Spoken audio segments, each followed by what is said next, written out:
Hello all, Rick here with more lore and a review of episode 5 of Star Trek Discovery, Mirrors. More than just the mirror universe in this episode, we also see how the couriers are reflected in each other. We get plenty of Moll and L'ak backstory in this episode, which is excellent, and some more Breen lore because, as the series made more and more evident as it went on, L'ak is a Breen. However, I would point out that the culture and society of the Breen Imperium is of the 32nd century, so while certain things might line up with their 24th century counterparts, not everything will match. The suits were made similar in style to the Breen that we are familiar with, the angled stripes and layering going on, but the helmets are different now. They maintain both the grille at the front and the distinctive visor, but now are more smoothed out and easier to retract.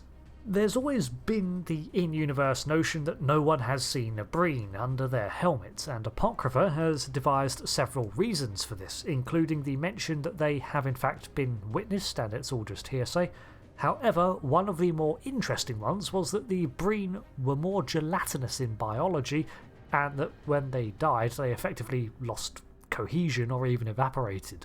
This was used to explain why, in DS9, Kira and Dukat were able to find Breen outfits and still not even witness what a Breen looks like, despite evidently disrobing them. This show has now canonised the appearance of the Breen and their biology, although it seems they can also solidify their faces, which makes it far easier on the CGI budget for sure.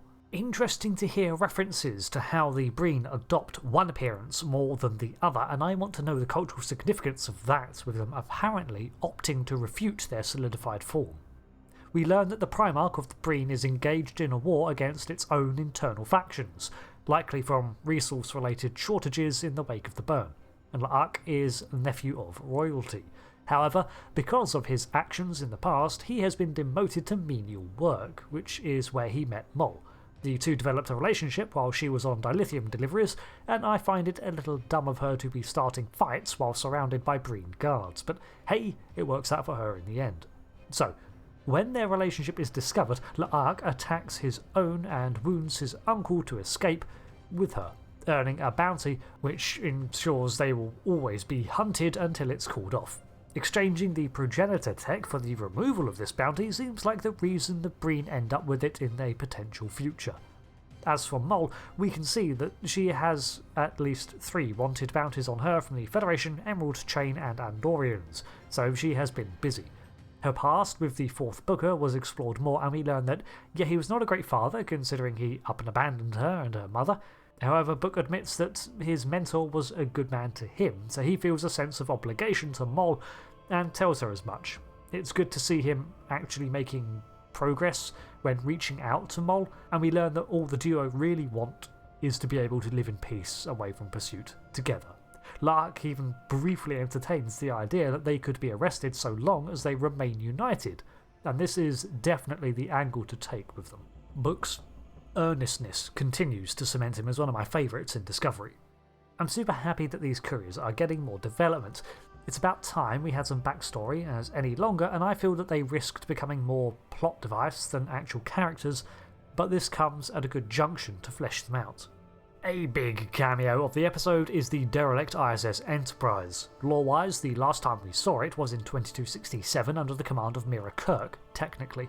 However, it was left with the notion that Mirror Spock would go on to take command, based on the inspirations of Prime Universe Kirk.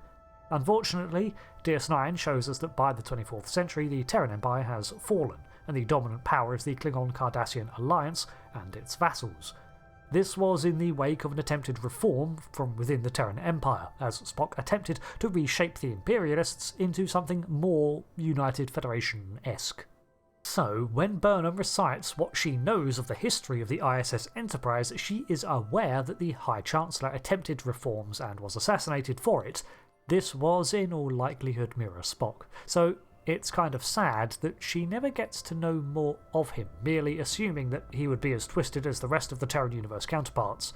And while he certainly was more ruthless, he was clearly one of the largest forces for equality in the end, and paid the price for it in their twisted reality.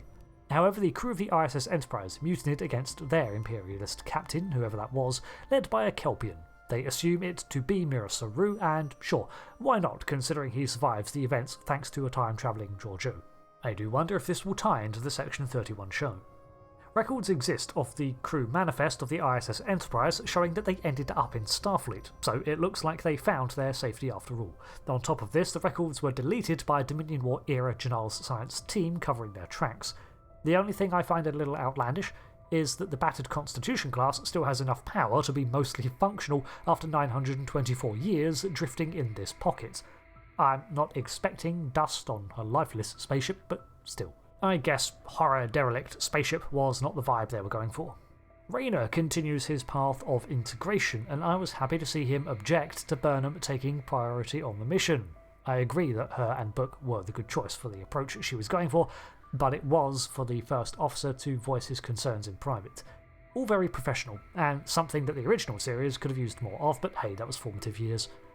It's his first time in command since his demotion, and first command as the XO for a long time, so he's worried about being rusty and further conflicting with the crew, considering he's already voiced his concerns at not fitting in with their more familial feel. He's a distinctive command style, more terse and to the point, but finds that the crew are able to work with him, utilising their brainstorming and forming an actionable plan out of their ideas. Stamets and Adira showcase some vulnerability, as Adira has become more unsure of themselves since discovering how the chronophage got aboard, and Stamets is accommodating Rayner's brusqueness. Finally, we have a continuation of Culber, seeking to make meaning from his experiences. Spurred on by his experiences as Janal, he's finding that science and logical analysis is not explaining it all for him, including his return from the dead in a prior season. Even though it can be explained by the science of Trek, it's still leaving a lot to understand. These are big topics after all, as his body was recreated by the Giuseppe, and his mind transferred to it.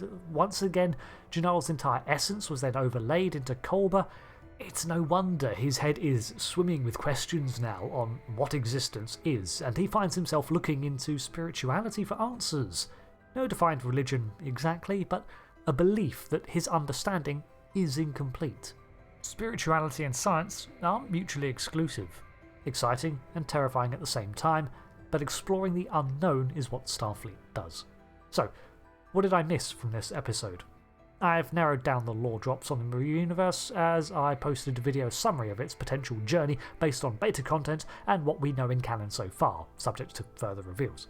A solid episode, delivering some much needed development and continuing the quest at a good pace.